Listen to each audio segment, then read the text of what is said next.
Forgive me, folks, this is very, very unpolished communication. It's unscripted, but I want to share it in video form just in case a small chance someone is ready to support building on these ideas soon.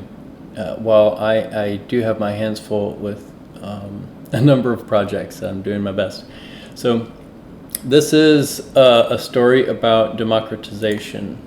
So I started looking this morning at how was a number of technology items penetrating the world over time, such as the personal computer, 3D printer, robotics.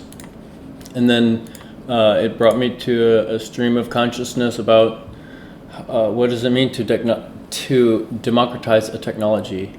So again, this is draft one. Let me just read it and share any other relevant thoughts that might help clarify.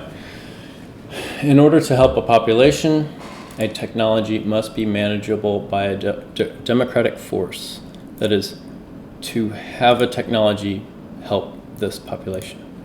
To have a democratic force behind a technology means that the utility of the technology is steered by the same population who votes to steer the population.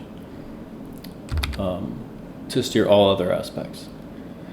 To offer an ecosystem which guarantees a democratic force can exist, the power of this technology must be available to the democracy. To enable a democracy to capture the power of a technology, there must be a sufficient number of individuals with the ability to engage the technology. This thought stream started with me imagining if we invented computers spread throughout the world, and then we use computers to do amazing things like go to the moon. We actually need a huge population of experts to make any change that's built on that technology. Ability to engage the technology means that the adjustment, implementation, and application must be within the power of an individual, not an enterprise. There must be sufficient number of these individuals that if they choose to do so, they can execute progress with cooperation instead of with funding. It doesn't mean it's the only path, it means cooperation is a possible path. Cooperation is an unlimited resource, while funding is a limited resource in every economy. There is a natural constraint on a population which is characterized by meeting basic needs through economic force. So that's just a fancy way to say we've all got to pay our bills. Currently in our planet, there are no territories which one cannot access basic needs through economic force, but many territories limited by democratic force. This is referring to an individual, i.e., there are many towns in which no individual can produce X, but 0 towns in which one cannot buy X. So whatever a wealthy man wants, like Elon Musk, if he travels to any town in the world, there's a way that he can use money to collect the basic needs for himself. That is not true for the entire population. It's only true for, like, at a minimum, one person. X can be clean water, energy, transportation, food, shelter, etc. Small populations have the greatest chances of lacking the integrated skills to self-produce. So, can I make instead of buy? Well, I may not have those skills. Achieving sufficient number of population with a force means educating a sufficient number of the population. Not sure how to interpret that. We'll come back to it. If the above education is constrained by finance, it becomes part of the economic force rather than the democratic force. Guarantees are lost. I can't guarantee that you can have an onion if I haven't taught you to grow an onion.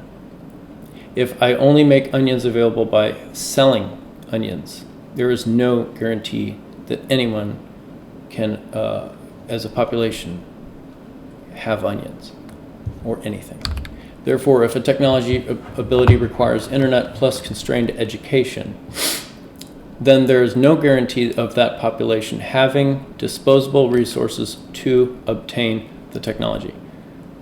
If a technology ability requires internet plus unconstrained education, that is, unconstrained is free from fees and enrollment barriers, then there is a guarantee as follows.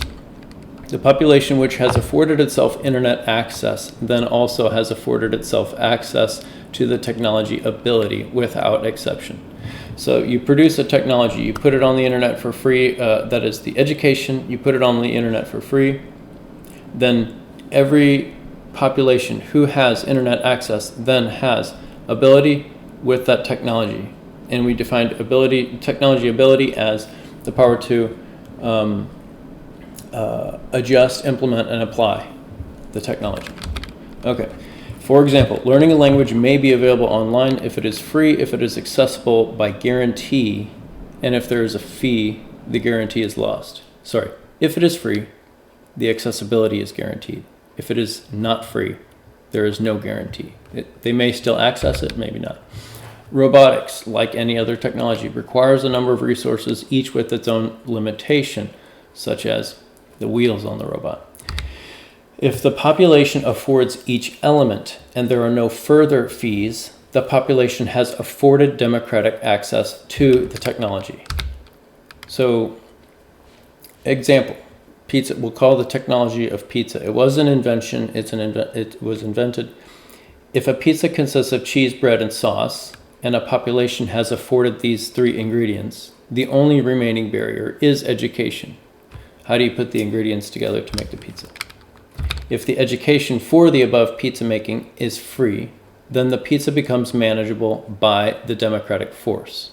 Okay, now you have a population that, with the force of democracy, can manage the pizza. At this time, the population captures the power to adjust, implement, and apply the invention. If any given invention is provided with the instructions to adjust the technology, then the population has the power to eliminate barriers independently. Like the population, independent from the originators of the technology, has the power to then adjust the technology and remove other requirements. That's magic. If the pizza instructions include a method to change the toppings, and alternative toppings are accessible to the population, then the population may further reduce barriers democratically, or what I would call by democratic force. Because in countries that don't have a full expansive democracy, there's still democratic force existing there that can take place. If the above population has no access to pepperoni, let's say we taught how to make a pepperoni pizza, but has access to mushrooms, the mushroom pizza becomes accessible, and then the pizza becomes accessible. The invention of pizza is now accessible to that population. Therefore, if the technology instructions also include instructions for adaptation with retention of usability, so we've changed pepperoni to mushroom and it's still a pizza, then all further limitations are broken down for this technology. All possible limitations that can be broken down have been broken down. Therefore, if the technology is free and modular and it is offered with instructions, it has a guarantee to become available to any democratic population. This is not black and white type of democracy. This is all of the instances where democratic action takes place. And then robots are now democratized. We did it.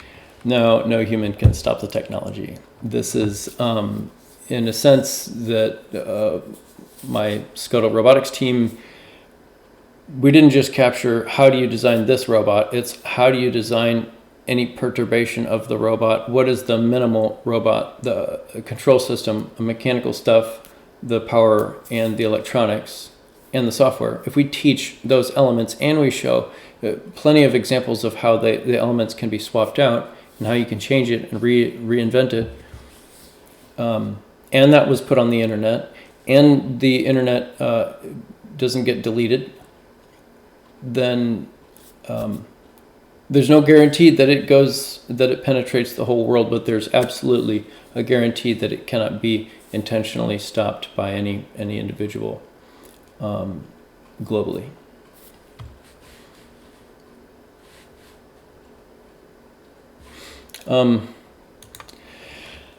I better go to the next topic just because that should be a conclusion of a video, but it brought me to the next stream of consciousness. So how democratization helps with technology or needs for humans. Using clean water as an example, the world population is 8.1 billion. The people lacking in clean water are 2.6 billion. The people lacking internet are 2 billion. This is just quick and dirty searches on Google. Okay, so we're making the area of some pie charts to make an accurate representation. Now, minority overlap. Well, how much do these two populations overlap with one another? You have the no clean water population, and you have the no internet population. I really genuinely don't know how much they overlap. That's yet to be looked up, or if you happen to know the answer, please share. And however much overlap there is tells us the next thing. How can we circumvent a lacking resource and produce a solution? Visualization of a solution. We can have this population gain clean water, 1 billion, if the internet is used to teach people how to produce their own clean water. So it doesn't solve every item for every case, but there's a span of resources that you may need to produce clean water. There may be, if it starts with rain and you're collecting it and you're showing them how to engineer a water collection, then it's available whenever there's rain. If it's about filtration of soil media, then you've reached a population that deals with just dirty water that's contaminated, and you show them how to use carbon filter. Now they can have it mechanically cleaned. And if they have water with bacteria and they have access to iodine, and you show them how to collect, refine, produce, utilize iodine to kill the bacteria, then in that instance, it's again, it's not black and white, it's not 100%, 0%, but this is the maximum possible benefit to the solution of use the internet to teach how to make clean water.